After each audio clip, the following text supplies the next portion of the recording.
What you're seeing here is all of the characters from the Nickelodeon television series CatDog, which aired from 1998 all the way through to 2005, which was 20 years ago. In honor of that, we're gonna go through the entire character selection and examine these particular characters. So stick around, because we're gonna be looking at those characters right about now. Hope you're gonna like it.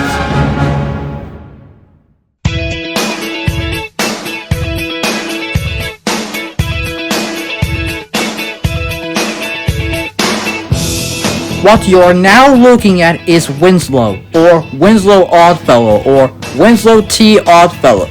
I don't know what the T stands for. And this character was voiced by Carlos Alazraqui, who will go on to appear and voice the other characters in Steve Odenkirk's other classic series.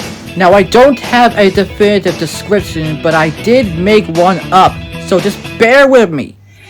He's a blue mouse with teeth, wearing green overalls with red lines and purple shoes.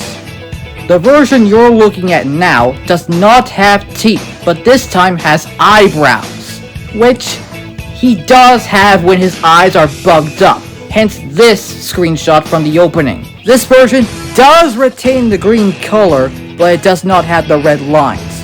The clothing that he has are shorts and straps with gold buttons. Not to mention the shoes, which are black in this version and not purple, or brown, as it was originally intended. He's basically some sort of a caretaker or caregiver to the CatDog character after what tragic thing happened during the Great Parrot Mystery. And this character has a New York/Brooklyn accent.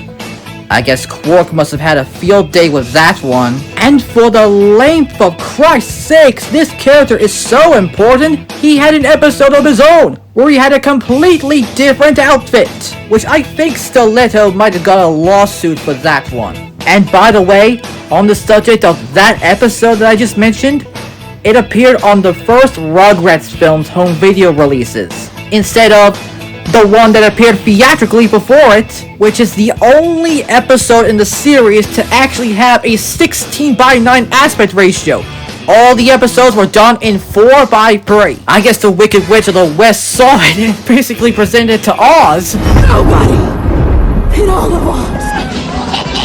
I love fish. Well, at least it's not Airplane, and that ball dangling shot, priceless. But that's just all that we have to know. I mean, he threw that tennis ball to attract Dog, which led to Cat getting some injuries, hence why he's in bandage mode. And did I mention that he got different attire? Yep, he did. However, he's basically known for behaving and harassing the CatDog character. And in the Brazilian version, his name is completely different, like Airplane before it. And that completely shows you how wicked he is.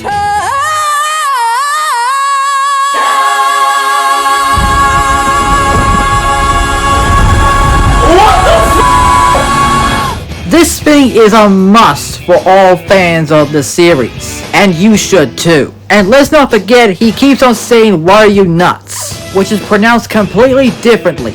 However, I cannot find any clips of it, cause finding it is like Cat winning a bunch of balls. And that's basically it for me examining this whole character, because get this, Winslow has now been examined.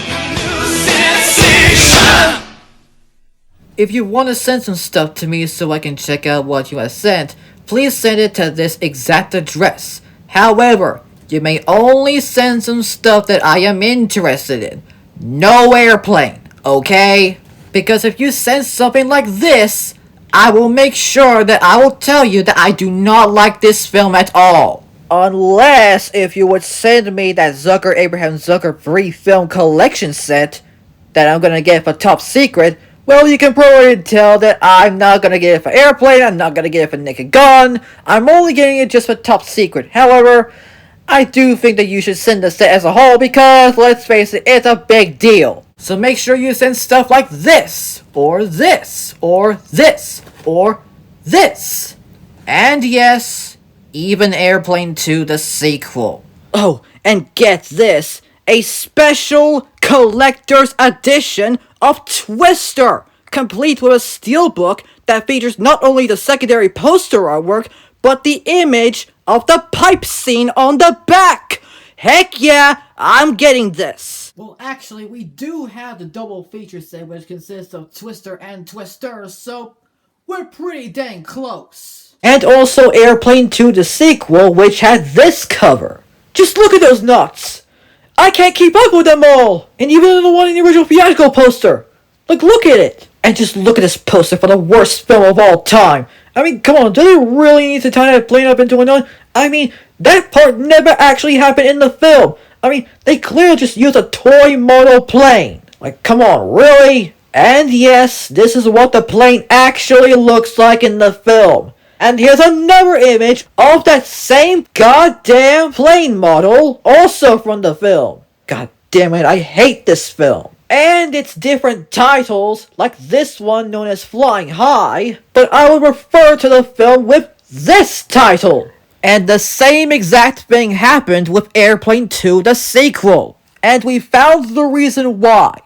Universal. And the Concorde Airport 79. Universal didn't even want the title of Airplane being used in all parts of the globe, so the title had to be changed. And as for the Concorde Airport 79, however, not only did they have to avoid competing against Airplane or Flying High in some parts of the globe, but they also changed the marketing campaign from "At twice the speed of sound can the Concorde evade attack" to "See it for the drama, see it for the laughs." Why?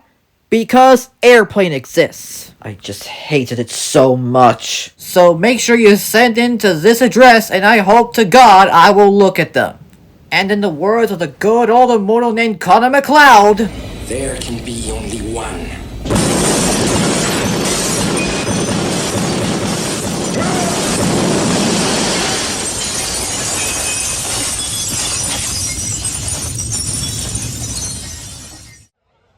If you came to party, make some noise. If you came to party, make some noise. Airplane just opened the door to Hollywood for us for as long as we wanted it. I mean, it really worked pretty well, and we understood that kind of humor, so we could do that.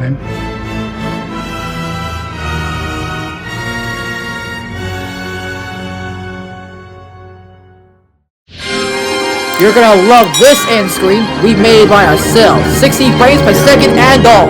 Scariest plane of all time? Make sure you look at the logo for some reason, because it's getting wicked.